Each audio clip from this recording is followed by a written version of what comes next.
Welcome to Art Ed Radio, the podcast for art teachers. This show is produced by the Art of Education University, and I'm your host, Tim Bogatz.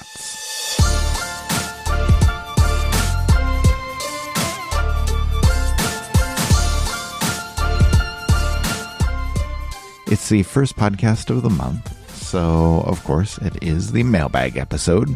Amanda is here and ready to answer some questions. So thank you to all of you who wrote in via email, and thank you to those of you who answered our questions on social. I'm excited to do a check-in on how people are doing at the beginning of the school year, see how things are going, and those of you who are finally going to start school, either this week or next, let me just say that everyone is a little bit jealous, but also still very happy for you. I mentioned last week that everyone has different goals for their classroom at the beginning of the year. There are the people who want to get routines and procedures down immediately. Others just want kids to enjoy coming to the art room. Some people want to have a mix of art making and logistics and how the classroom is going to run. So a few of those questions will deal with that today, a few of those questions along those lines. Looking forward to talking about them as well as talking about everything else that we have to get to. So let me bring on Amanda and we will get started with the mailbag.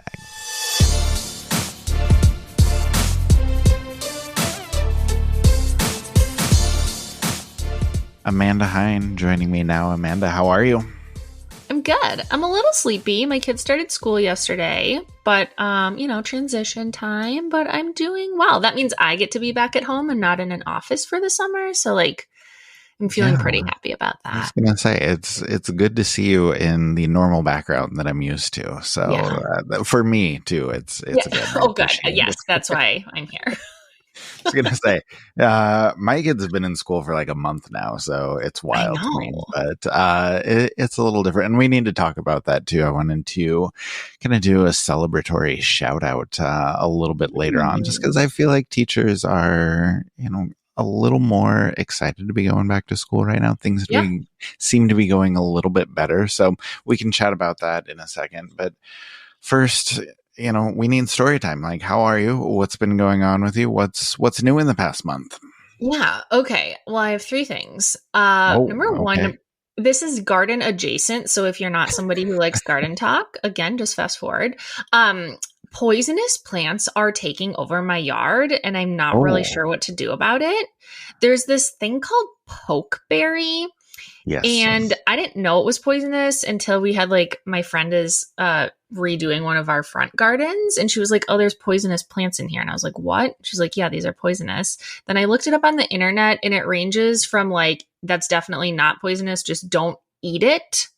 All the way to this causes a poison oak rash.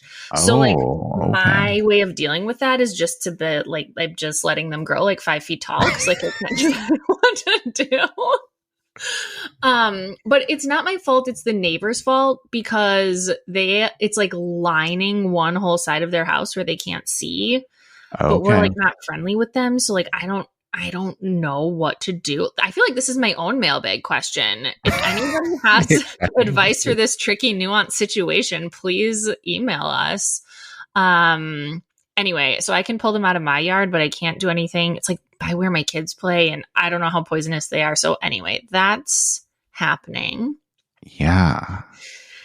And my second thing is it's back to school. My kids had a cleanup day at their school where families can go and help. And the first year we went, when my youngest son was starting, they were like, can anyone here do bulletin boards? It's kind of tricky. And I was like, and you're I am a bulletin board expert. I've got this. So now we're on year 5 and they just save it. They just put my name on the sheet. Nobody else can take it. I love it. So this year my kids joined in for the first time. So now they know how to put up a bulletin board. I just feel like I'm really passing down the skills of my trade. Absolutely. This is something that's passed from generation to generation. Right. So should they ever work in education or anywhere there's a bulletin board, on top of it, maybe a library. Can And I then, make a quick confession? I yes. feel like I may have said this on the podcast before, but I'm not sure. I only had 2 years as an elementary art teacher, and I was traveling between Yeah. schools. I did not have any bulletin board responsibilities. I have never put up a bulletin board. Oh my God. We have to change this. How can we change it? We must.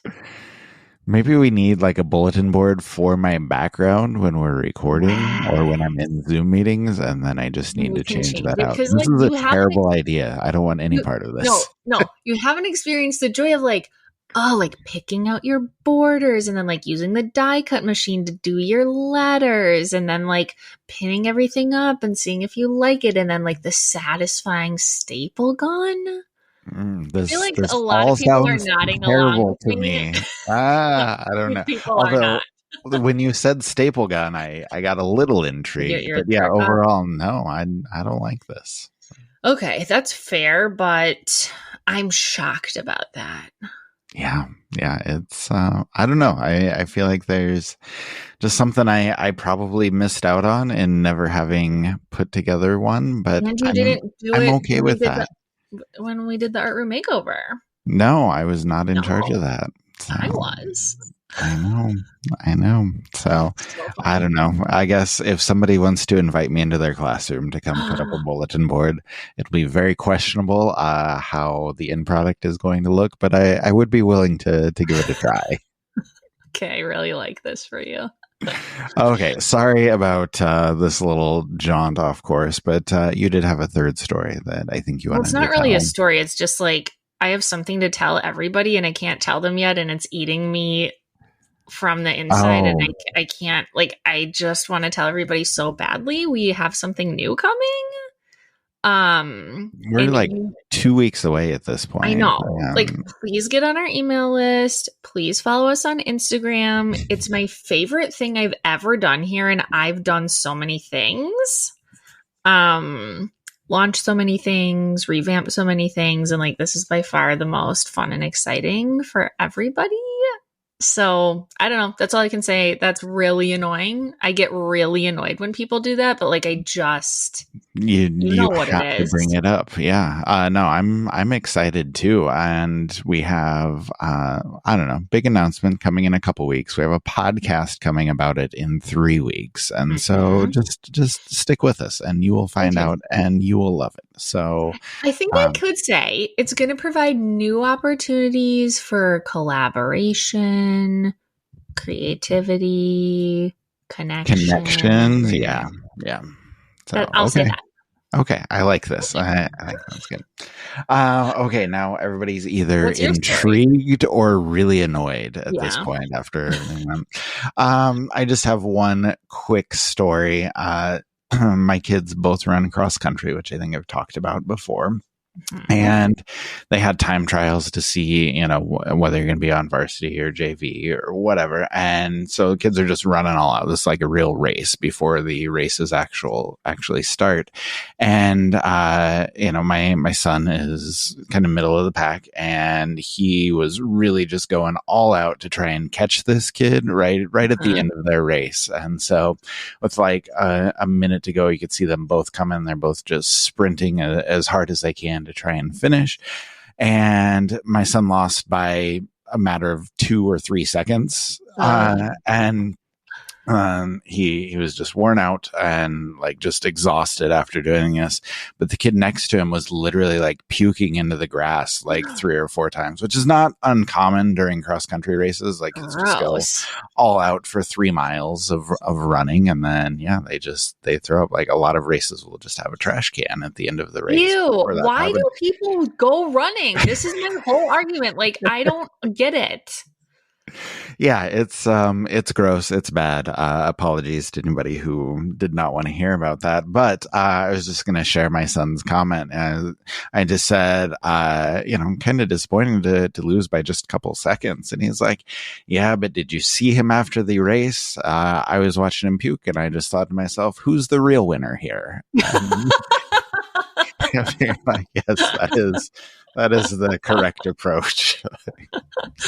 I really do. Okay, I like this story again. Yeah, that was a good one. So, but anyway, I have lots of cross country meets coming for the foreseeable future. But Mhm. it's nice to get outside and watch my kids run. I enjoy it. So Yeah. it'll be good. It'll be a fun couple of months for this season. So that should be good.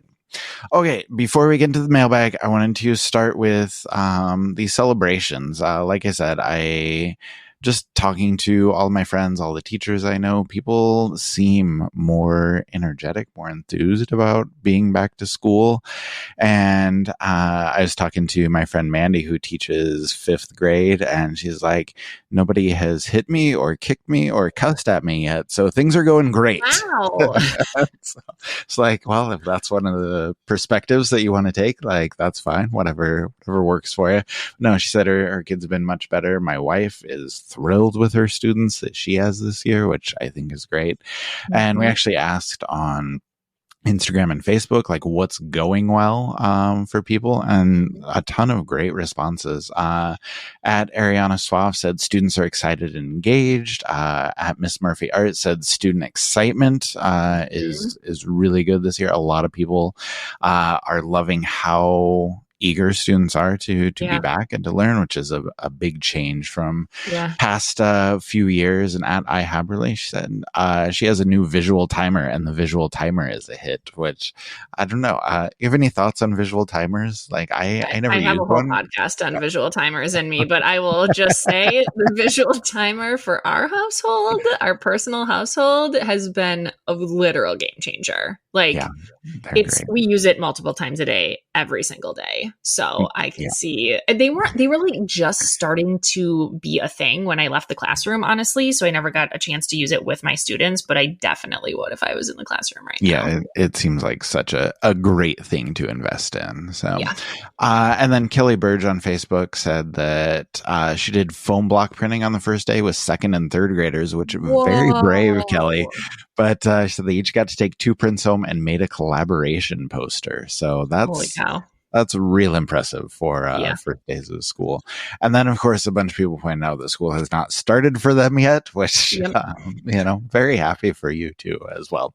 And then a lot of teachers are excited for new phone policies at their school. Like my kids, they're both in high school now, and their school has locked down the phones. And just talking to all of their teachers, they're thrilled with it. The kids enjoy it because of all the reasons, like we've talked about these things ad nauseum, but kids are pretty happy with it for the most part too, at least, my kids, their friends, people they talk to. So anyway, lots of things to celebrate is the long and short of it. But what are you hearing from teachers you're talking to? Like, what are your impressions of the school year so far?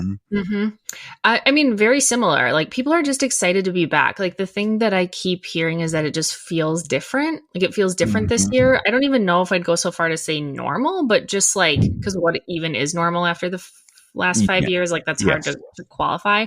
But it just feels different and it feels good.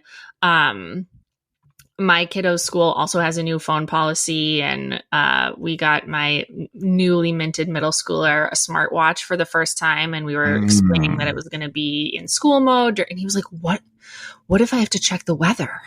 And I was like, what? Just look out the window. What are you talking about? So anyway, I'm also personally excited about that. Like, I feel like that's a lot of the discussion happening in schools, also in parenting groups I'm in, just like the role of technology. And it feels like we're coming to maybe a good point with that. And a lot more people are realizing like what the role of technology is in school, and trying to do things to help kids who are not capable of making those decisions for themselves. Yes. Yes. But yeah, just a lot of excitement and enthusiasm for trying new things. And it just, I don't know, it feels exciting to me. Yeah, I agree. And I love hearing that from so many teachers. And I love anytime we can get together and talk amongst our teachers and kind of share stories, share ideas, and everything that comes with that. So it's all good to hear. So, yeah. All right. We are ready. Can you make the announcement? Yes. Let's open up the mailbag.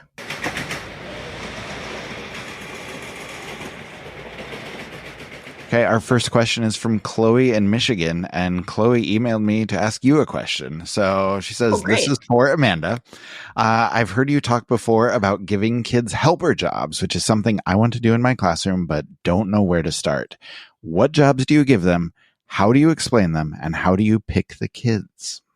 I love this question. Thanks, Chloe. Okay. There are a few different ways you can approach this. There are many, many systems, right, that you can look to for people online or whatever, but I'm going to give you mine. And the system that I used was for elementary. So I want to make that clear, but I do think it could be adapted to many ages. So it's funny because I saw this question and I was like, yeah, I know. I remember what I did. And then I was like, but what exactly were the jobs? So I found a YouTube video from literally 12 years ago on the AOU Is this website still on the AOU website? where I explained this to myself to refresh my memory. So, again, I remembered the basics, but I couldn't quite remember exactly what jobs I had in this specific system. So the system is super simple. I had 4 groups of tables that sat 8 students each. So each table group was assigned a color. And then I had a chart that depicted 4 different consistent rotating jobs that came up really frequently in the art room. So that was washing tables, drying tables, straightening and organizing the table caddies, and then picking up the floor and pushing in the chairs. So these were reasonably things that would have to be done most art classes, right? The chart then had movable colored dots, so I could swap which tables were assigned to which jobs really easily. And then the job was depicted with a picture, so there was no reading involved, and just a colored dot. So even kindergartners could use this chart, right? And then I would assign each table group to a specific job for about a month. So like, for example, purple tables were in charge of washing the tables in October, and then I would rotate the colors and then they'd be on table drying duty for November or whatever, right? This system worked really, really well because the kids learned it in kindergarten and then they remembered it. It's like not hard, right? They remembered it all throughout. In terms of teaching the kids how to do this, I looked a few different ways over the years. So sometimes I would set up stations where they would rotate between sort of like learning the cleaning station and then like some easy art making stations, free draw or pattern blocks or, whatever was appropriate for the grade level I was teaching. So that was one way that I did it. So beginning of the year, stations are great anyway, like fold in teaching them how to take care of the art room in those stations or in those beginning of year activities. Another time I just did a demonstration for one of the cleaning jobs at the end of each class for a month, right? And so like rotate through until they've seen them all. But maybe my favorite thing to do was make a video. So you kind of like make a short video about the do's and don'ts of each job. It's really fun if you can, recruit student council kids to help you like act, like the wrong way. Like kid thinks that I'm envisioning infomercials where people just spill popcorn all over themselves because they can't hold a bowl correctly. Like, is that what we're thinking? Exactly. Okay. This is really great too because you make it once, you can reuse it year after year, and it saves your voice at the beginning of the year. Like we know we're talking all day long, and then also every class gets the exact same info, and if you need a refresher, you just like pull out the video again. So anyway, depending on what works for you. Can I ask a question real quick? Yes. I'm just thinking of people who don't have time to make a video and are perhaps less type A than you. Like, are there other ways? What do you mean? Are there other ways to approach this that if you don't have the time or the desire to set up an elaborate color-coded system? Yeah. Okay, well, I would push back a tiny bit and say the time that you spend will save you literal hours. But there are times, right? Like there are many jobs outside of those 4 jobs that you need to do, right? Like washing brushes or refilling supplies or testing markers. Or I think we have actually a cleanup job resource that maybe we can link to the show notes. It's like 50 or 60 jobs that you can have your kids do. I know exactly what you're talking about. We will put that in the show notes. Ideas. But here's what I would say for that. If you want your kids to do a different job or any job, make sure it is a job you can explain in 2 minutes or less because you do not have time to stop in the middle of class and like teach an entire giant routine, right? There's two ways to think about the kids you choose. Either kids you really trust or kids who need a job. Like, do you know what I mean when I say kids who need a job? We all know what you mean. I have a personal child who like needs a job sometimes, right? Mm-hmm. So in that case, I would make sure the rest of the class is running smoothly. I would stop those kids a couple minutes early, pull them aside, give them your 2-minute demonstration, like do the job in front of them so that they can see what you're doing. Don't just say, go wash the paintbrushes, right? Like, here's how you do it very quickly, and then like leave them to it, right? And if you do it that way, I would pick a very small group of kids. So you're monitoring sort of like your regular class, and then you only have like 1 to 3 other kids doing other things that you're worrying about. So you're not teaching a whole table. You're not telling 10 kids to go do something. It's like a few select kiddos that need to do a specific job and that you feel can do that job independently. Okay, great advice. Thank you. Thank you. Our next question is from Cindy in Florida. And Cindy says, I knew pre-K was going to be crazy, but wow. In so all caps. Do you have any ideas that can help me? I see them 3 days a week for 25 minutes. Should I just do like 5-minute stations, or is there a better way to set it up for them? What can those stations be? So Amanda, pre-K advice. Yeah. Okay. So I will say I never taught pre-K. However, my kids went to a Reggio preschool that did a ton of art, had a dedicated art studio. I spent a lot of time in there volunteering, and I did a ton of art at home with my own kids when they were that age. So I'm going to kind of pull from those experiences. I would also encourage you to check out an article by a past writer, Lee Ten Hove, who did teach pre-K, and it's called 8 Ways to Sing, Dance, and Play Your Way to a Successful Pre-K Art Period. So that is a very good article. Yes. Okay. So first, I do think stations can absolutely work. I would keep the same stations for multiple class periods so that kids get used to what to do at each one. Like, you do not want them coming in and you're trying to teach them 4 new stations every single time, right? No, then you can rotate new ones in every once in a while, or start to mix and match them. But like, if they know what happens at the block station, like, great. Why don't you do that a couple times? I would also think about how to break up the period in other ways with things like read alouds and movement breaks. So think about like a very simple routine that you can do. So again, like, we're trying to build a system for these kiddos so they know what to expect and you know what to expect. Yes. So maybe that's like book, then a song or a movement break, then they watch you do something, and then they do it, right? So like, very, very simple. I'm happy to hear you only have 25 minutes with them and not like an hour. Because I've heard teachers who have like 50 minutes with 3 and 4-year-olds, and like, what do you even do? So yes. Totally. And I would just point out that it doesn't necessarily matter what the routine is, just that you have a routine. Totally. Yep. And so, those are great examples, but, Cindy, like, do what works for you, like whatever you want that routine to be, that's fine. Just stay consistent so the kids know what to expect, like you said. Go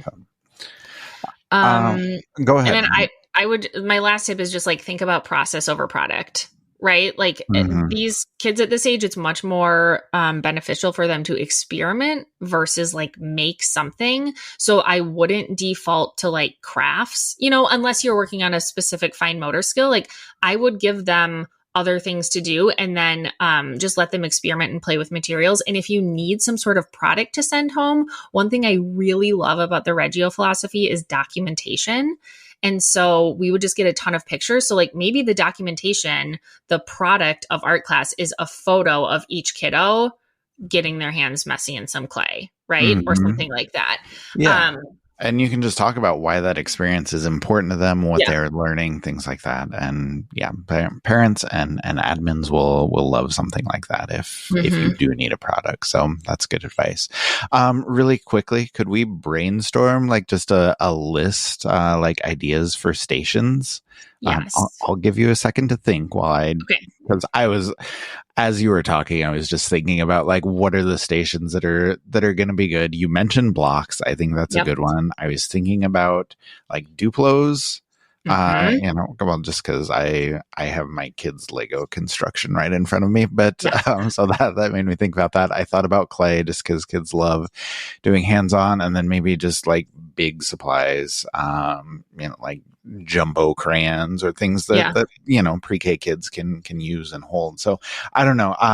What about you? Like what stations do you think would be good for Yeah. that age? Well, I would think about developing motor skills, whether that's fine motor skills or gross motor skills, honestly, at that Mm-hmm. age.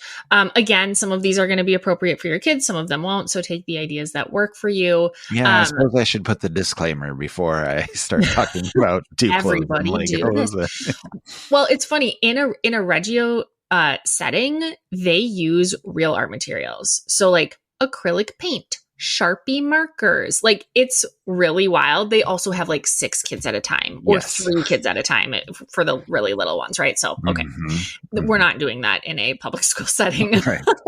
with 25 kiddos. But yes, anything that gets them building. So we said building blocks and Duplos. Pattern blocks are really great, whether you have them match the pattern that comes on the sheets that come with those or just freeform build patterns can be really fun. Magnets on a whiteboard. Kids love that. Another one that I'm stealing from Reggio is get a light table and have translucent objects on top of it. So they're kind of building, but they're also playing with light and color and transparency. Like that's super, super fun. You can have them build with small PVC pipes and elbows. Yeah. Which is super fun. To teach them how to paint, I forget if somebody remembers where this idea came from, please tell me, but painting with water on construction paper. So there's no paint even. And I know somebody gave us this idea. I don't know if it's in an old article or whatever.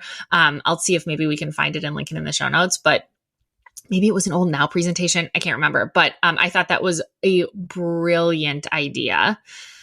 You know what? Might be Lindsay Moss ART123 on YouTube. I think you're right. Okay. Everybody should check that series out because that would have a lot of applicable things here. Also, I would let them paint eventually. Washable tempera and easels is really important at this age. Like they don't have enough fine motor skills generally to do super well on a tabletop. But if you put it on a big easel and give them a big chunky brush and like 2 colors, they will be happy. Again, I would do that at a station. So you have like 2 kids painting at a time, right?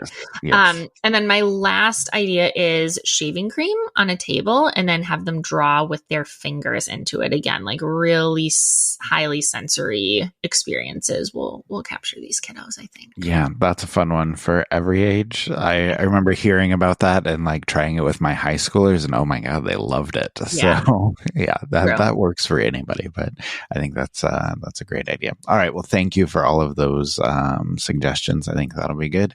And Cindy, good luck. Yes. Let us know how it's going. Let us know if you try any of those we things. We would love some updates if you want to follow up. So, okay. Next question is from Hannah in California. Hannah says, have you ever failed a project at the beginning of the year? Oh, yes. Many times. We'll talk about that. Just had something totally flop. I tried to do some silhouette self-portraits, but the kids hated them and they turned out terrible. I think I've turned things around now, but do you have any advice on what to do when something doesn't work or just totally goes awry?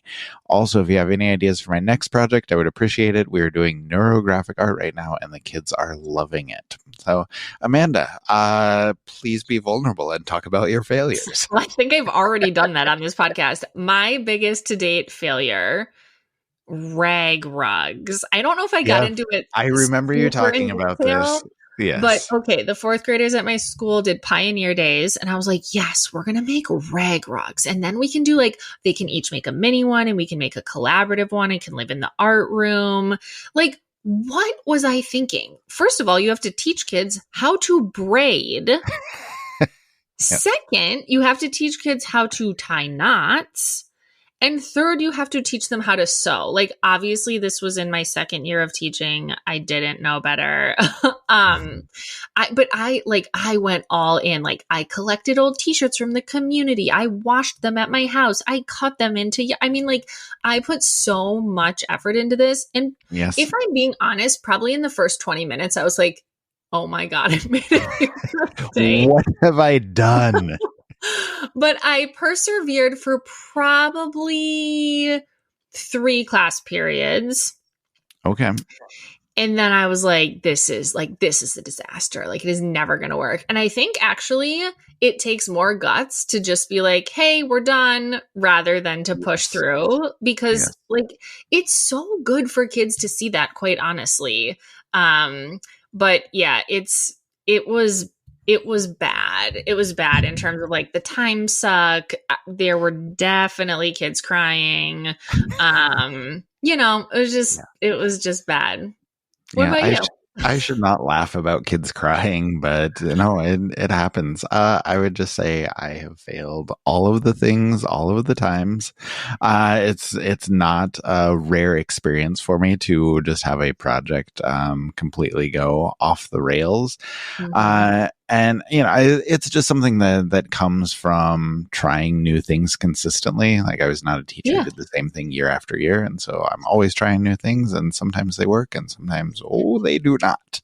And in Hannah's case, I would say it's not ideal to have that happen at the beginning of the year.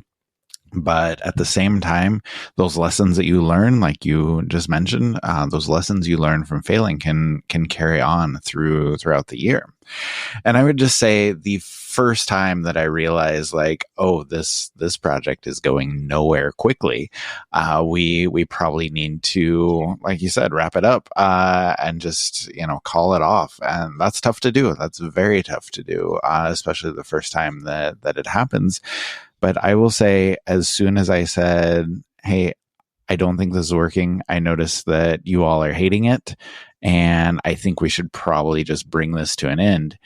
Just the palpable sense of relief in the classroom was incredible. And so, like, I felt relief just saying that, and you could see all of the kids just exhale and like, okay, good, like, let's move on. Yeah. And so they were pretty receptive to just letting that one go. And like I said, I think it's great for kids to be able to see, like, we make mistakes, we learn from them, we do things differently moving on. And so nobody likes to fail a lesson, but there are a lot of valuable lessons to be learned from that project or that lesson if you do call it off early. So I would say don't be afraid to do that.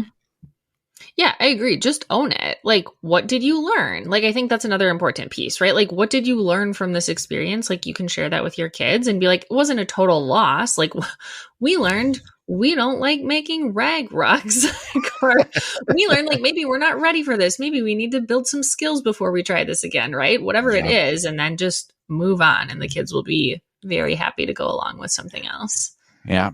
Also, Hannah said, I would love ideas for your next project. And I would say, if you don't have anything in mind specifically, ask your kids, ask them what they want to learn, what they want to do, what they want to try. And then you can learn that together. And even if you want to bring in the past failure and say, hey, this last one didn't work, this is something we're going to try because you all are interested. Let's see how it goes, and just kind of learn that together with them. And I think that can be a good way to go about it.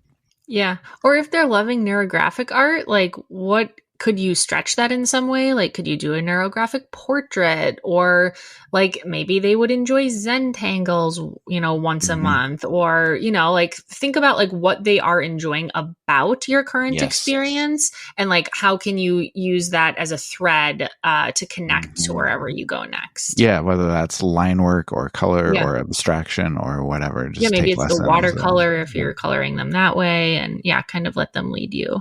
Yeah, I think that's great advice. Okay, next question is from Carrie in New Hampshire. Carrie says, I have my first art club meeting at the beginning of September, and I'm not sure what to do with them. What are your best art club ideas? I have all of the supplies and can do pretty much anything. This is for middle school. Okay, so I did not do art club. But I did Okay. run a couple of like small like SEL. I guess it was art club, but it was just during the school day with a small group of Okay. kids. Yeah. But first I want you to check out Art Show Secrets over on Instagram, which we are releasing right now. It traces Sarah Krajewski and Jen Russell through a whole year of planning their art show. But one Hmm. cool thing that Sarah talks about throughout is how she has her art club heavily involved in her art show every year. So giving those kids a real sense of responsibility and leadership through the art show, through art club, I think is really cool. She also has a great pro pack if you have pro called Running an Elementary Art Club. Again, I know it's not middle school, but I think you can take a lot of the ideas Sarah talks about. They're Yes, very applicable absolutely. to older grade levels. But I would think about like it can be really tricky to figure out what to do if you only have a broad question of like, what should I do with my art club? Like, that's a really hard question to answer. So, I would give you some other questions to think about, which are what is the purpose of your art club? What skills do you want your kids to have after participating in art club? Whether those are like media based skills or, like I said, maybe they're leadership skills or collaborative skills, right? Do you want students to develop more as individual artists and kind of have their own thing to do, or do you want them to develop more as collaborators? Are there any ways art club can make your life easier? So again, can you have the kids help care for the studio, help hang up work? Like chances are if they're in art club, it's because they love being in the art room. They love you as a Hmm. teacher. They just want to know more about the whole process. And so like, I think that's a great opportunity to give them, quite honestly. Are there any big projects you wanted to tackle that art club would help with? Or are there any processes or techniques or materials or projects that you've wanted to try, but you've been like too apprehensive to do with a big group? Like Art Club is a great lab, for lack of a better word, for you as Yes. a teacher to try out and see like, okay, what are kids struggling with? What are they liking? Things like that. And then the last question I would have is like, what do your students want to do? Kind of like we just talked about, like put it back on them. What are they hoping to get out of Art Club? Why did they sign up? What kinds of things do they hope they'll be doing? I think that can drive a lot of what you do as well. Yeah, I think that's great. And I will sort of capitalize on that last question too. And I would just say what your students want to do is kind of the key question that drives what art club can do, Mm-hmm. or for me, that was always the case. And honestly, a lot of times kids don't care what they do. They just want to be in art club. You know, they want to do some creating, but more than that, they, like you said, Amanda, they want to hang out in the art room. Yeah. They probably want to be with you as a teacher, or they want to hang out with their friends and do fun things. And so don't stress too much about exactly what you're doing. Just have something for them to do. And it can be anything. They're probably going to enjoy it as long as it's something that's a little bit fun, then they will be happy to be there. And I would just say I approached art club, or have approached art club, in two different ways throughout my career. I've done like a very involved, very intense sort of thing when I was first building my art program. And then I've also done a hands-off once a month thing when I got tired of that. So I think either approach can be reasonable, and it works fine.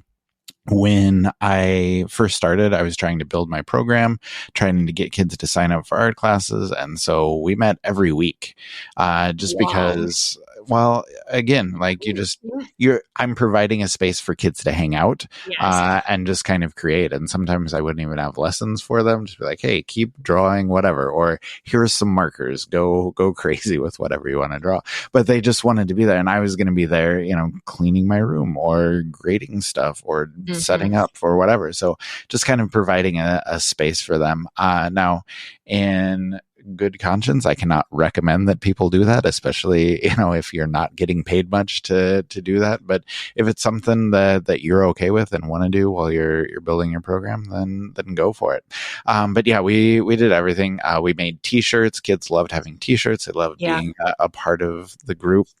I told one of my friends who was living in Germany at the time about art club, and after that realized that people all around the world knew about our art club, so we called it the world famous art club, and kids latched onto that too. Like, oh yeah, they hear about us everywhere. So that's a good way to just kind of get involved. Just providing a space, I think, is the right way to think about art club. And then, if you just do it once a month, that's fine too, because kids are still involved. They still have the opportunity to come in the art room, create some things, hang out with their friends. And I think that should be your goal. And you don't necessarily need to do anything more than that. So, what you do is less important than just the fact that you are providing an opportunity for the kids. So whatever they're interested in, whatever you want to try out, go through that beautiful checklist of questions that Amanda put together. And I think that can give you some guidance on where to go with that. So, Amanda, that is all of the email questions. Can we check in on Instagram and what people were saying or asking on Instagram? Okay, yes, we have 2 questions from Instagram. So we asked sort of like what people were struggling with this year, and we'd love to help you brainstorm some things. So at Abby Applesauce, at Rose Knows It.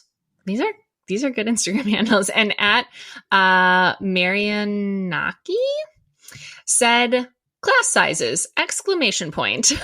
So Tim, do you have any? Yeah, I do. So if I can just tell a quick story, my very first year of moving to the high school, I got to my ceramics class and I had 3 levels of ceramics and 39 kids total in my classroom, which is not a great way to start your first year at the high school. No. And I just had to learn really quickly how to deal with that. So just in the same manner of Amanda asking you a million questions, rapid fire about what you want to get out of your art club, I will share just a few ideas that really help me in dealing with huge class sizes. I think spending a lot of time talking about or figuring out logistics and your systems for everything from passing out paper to handing out materials, how all of that's going to work is going to be really important.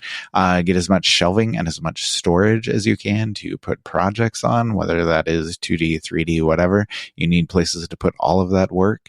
You need to make very clear that names have to go on everything, whether that be paper or ceramics project or whatever else you have. Make sure everything's labeled, preferably with classes, so you can keep things as organized as possible. And give the kids more time to clean up. Okay, make sure that they are taking plenty of time, like more time than you think you need, because there's a lot of supervising for you to do. And you want to make sure that everything gets cleaned up, nothing gets left behind. So give them more time that you need. And then I would also just approach that with administrators and see what kind of help they can offer you. Whether you talk, don't go in and say, oh, my class size is huge, I can't do this. Talk to them like, hey, there are not enough chairs in my classroom for all of the kids that I have, and that's a concern for me as far as safety. I'm not sure I can supervise all these kids. What recommendations do you have? Or, just talking about art, like this is a huge strain on my budget to be teaching 38 kids, to be teaching 42 kids, and just ask them what advice they have, what help they can give you. It may or may not be actually helpful, but it is something that's worth exploring.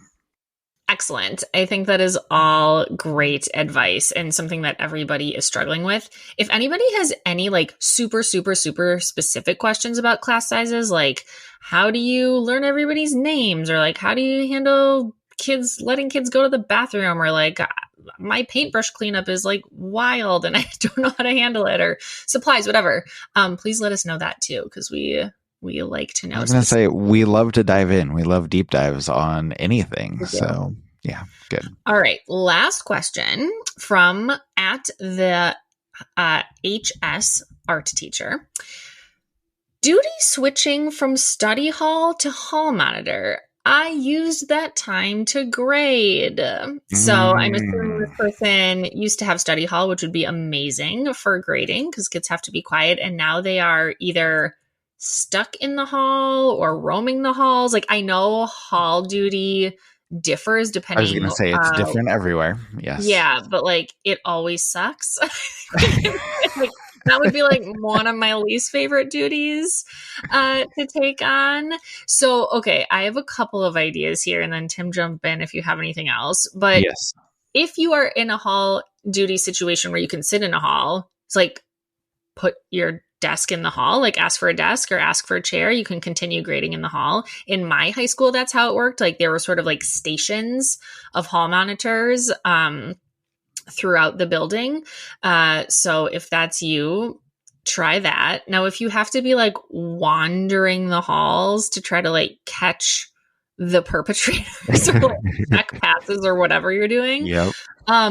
I also might try to get some sneaky display stuff in during that time. Like, can you take a lap and then like take down a few pieces of art off of a bulletin board or put a few up? Or I don't know, like, could you figure out a way to do some of your duties? Like, could you walk down to the copier, like make some copies, right? Like, could you plan things along your route that would be helpful to you, that would then free up other time for grading? Also, maybe this is just a great way to get your steps. I don't know. I was just going to say, okay, that was my idea that I wanted to jump in with, because this exact thing happened to me. I had to leave my study hall, which I loved so much because it was in my art room and I could just set things up. Oh my gosh, class. that's Like, a dream. it was beautiful. And then they're like, oh yeah, you have hall duty now. And so, yeah, for a couple of weeks, I just wandered aimlessly. And then I realized like, oh, I need this time. And so rather than like taking a walk after school, what I used to do, I was like, this is my time to exercise. And so I would go ahead and just like walk the whole, like really walk fast and like get my exercise in, get my steps in. So I didn't have to do that after school. And then I took that time that I saved to catch up on all of my teaching stuff that I needed. So not an ideal solution, but it worked for me. Yeah, maybe like buy yourself a fun pair of walking shoes. So it's like a little treat or something, and you put them on and you like go. Like, can you have one earbud in and like listen to a podcast? Good question. Yes. I don't know. I don't want to get you in trouble, but like I was gonna say we're gonna have a 50-minute episode right here in the mailbag, which aligns perfectly with the amount of time you might need to be walking the halls. That's so. Right. All right. Great solution, Amanda. I like it a lot.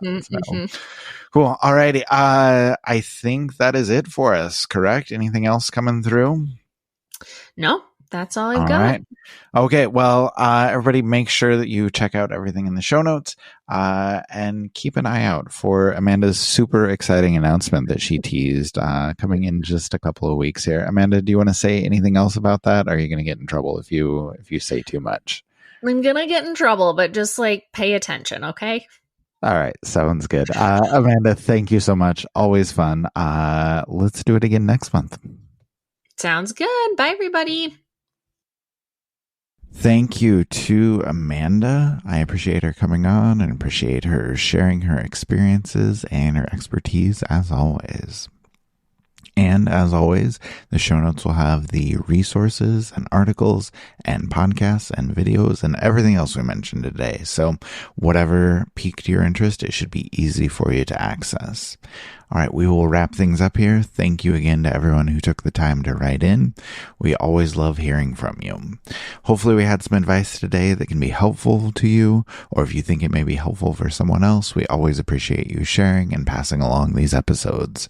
Best of luck to everyone as we continue to dive into this school year.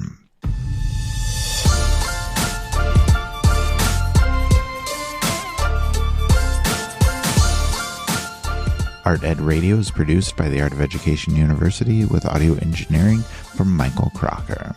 Thank you for listening.